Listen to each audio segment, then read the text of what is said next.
whenever I access my subconscious mind, a lot of time my dad comes and then my friend who passed away come. And last time it happened, my friend told me that don't ask me anything about where I am right now. I'm here just to support you. I know our loved ones are watching us and they are rooting for us. Just imagine that they know we are doing something very wrong and they are heartbroken because we are doing those things. And on the other side, they know what is important and what is not. And they are trying to convey this message, but they can't. Our eyes and ears are closed and we can't see them and can't hear their advice. Death is one of the biggest universal fact that we all agree on, but we tend to forget about it. We think it's not going to apply to us anytime soon, but it is extremely unpredictable. Omar Suleiman Ramadan series, Barzakh the Other Side, is one of the most incredible, inspiring thing I have recently watched. I know Omar Suleiman as an Islamic scholar, but I haven't watched any of his videos, but he comes across as a trustworthy and humble person. So he always had my respect. But after watching this Ramadan series about the other side, my respect for him is right here. I feel deeply honored to react to the episode 1 of his Ramadan series. Assalamu alaikum viewers. Without further ado, let's get started. See you on the other side. Are you sure? Where are you going? And how do I know I'll make it there? What's it like over there? Is there a way you can tell me about it? Do people know me there? Have you seen my home? Am I viewed amongst the righteous or the wicked? What's real about what's around me right now? There's this world you're in and another world that simultaneously exists that you can't see, but it sees you. Allah, the angels, and other elements of the unseen are watching you. And the things you see around you are deeper than they look and can perhaps even perceive that realm better than you. And you're only one step away from it. It starts with a basic truth. Those we have buried are not actually dead. They've entered the barzakh, a parallel existence where there are people right now that are just as alive as you. Some of them are watching green birds that were once in bodies of martyrs soar above them. Others are drowning in rivers of blood. Some are dwelling in beautiful homes among family members that have been dead for decades. Others are busy being devoured by beasts with many heads. So what is this realm? And what do we know about the people who reside in it? And what would knowing about that world do for us today to make sense of the world we live in right now? And what does it mean for us in our own individual journeys, trying to find our way back to Allah?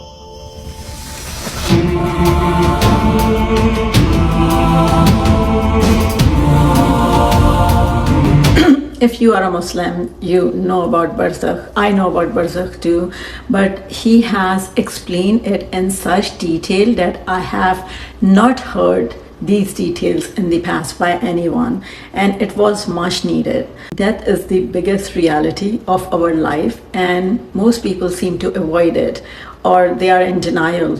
Anyone can die any minute. If one of your close relative, friend, or loved one die, then your life doesn't stay the same. It just completely changed the perspective you have on everything. One of my really good friend, he recently passed away. It was really unexpected. He was young, healthy, full of life, and had so much going for him, super successful. And he died like this. And the worst part is that nothing stopped after his death. The universe did not stop for a second. That's how insignificant we are. All these worldly possessions after his death seem so meaningless to me. Everything you own, your car, your house, you will leave here. 100 years from now, someone else will be living in your house.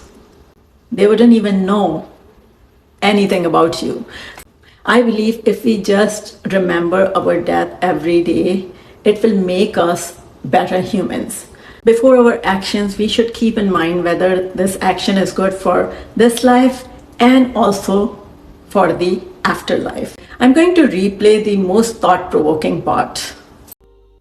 There's this world you're in and another world that simultaneously exists that you can't see, but it sees you. Allah, the angels, and other elements of the unseen are watching you. And the things you see around you are deeper than they look and can perhaps even perceive that realm better than you. And you're only one step away from it. It starts. I did not know that Barzakh will be this real, and I knew there's a space we will go in between, after death and before the Day of Judgment. But the way he's explaining that we like a whole new world and it is parallel to us, it is just so thought-provoking and so mind-blowing. It really gave me chills. Hospice is the side of medicine that help people die peacefully. I read this book, The In-Between, written by a hospice nurse, and she has explained this phenomena in great detail that when people are close to death, very, very close, maybe 1 to 2 days before they die, they see their deceased relative and they say that they are here and they are saying that they will not leave, they are here to pick us up. They are here to take us. Sometimes they even see their deceased pet. So I was just like shocked to hear when Omar Suleiman said that how our deceased family members will welcome us on the other side. That's so sweet that their soul come here to help us with the dying process, to help us with the transition life. I always believed that my dad is with me, and he passed away when I was 8, and I have the strongest connection with him. But the grave doesn't have to just be a place of the frightening unknown. It can also be a place of rest and reward. For some people, the grave is rest. Masruq rahimahullah said, there is no home better for a believer than his grave. قَدْ اسْتَرَاحَ مِنْ أَمْرِ الدُّنْيَا أَوْ مِنْ عَذَابِ اللَّهِ. He has been relieved from the affairs of this world or from the punishment of Allah. And for those of us who lost someone who was the greatest source of joy in our lives, the grave can be a place where we finally get to reunite with the ones that we love so much. Uthman ibn Sauda, rahimahullah, said that his mother Rahiba, rahimahullah, who was a righteous woman, looked at him and said to him at the time of her death, "My son, do not forsake me in life or in death." And so he would go and visit her grave as he used to visit her home and make dua for her. And then he sees her in a dream where his mother is looking beautiful and receiving these endless gifts of silk garments and perfume. And then she turns to him in that dream and says, "I'm pleased to receive you when you come to visit my grave. So do not stop visiting me. But for now, think about your grave, which you will one day visit and live in for an unspecified period of time. What does that grave look like? What does it feel like? What does it smell like?" When Abdullah ibn Ghalib rahimahullah died, an amazing smell came out of his grave like mist right after he was buried. Then he was seen in a dream and asked about that smell, and he said, "That was the breath of my recitation and my thirst." So as you start Ramadan, I want you to think about that with your fasting breaths. Your grave is breathing. It's a home under construction and the door to a reality that most people pay no heed to, though it is absolutely inevitable. So what does your other side look like? What have you built that awaits you?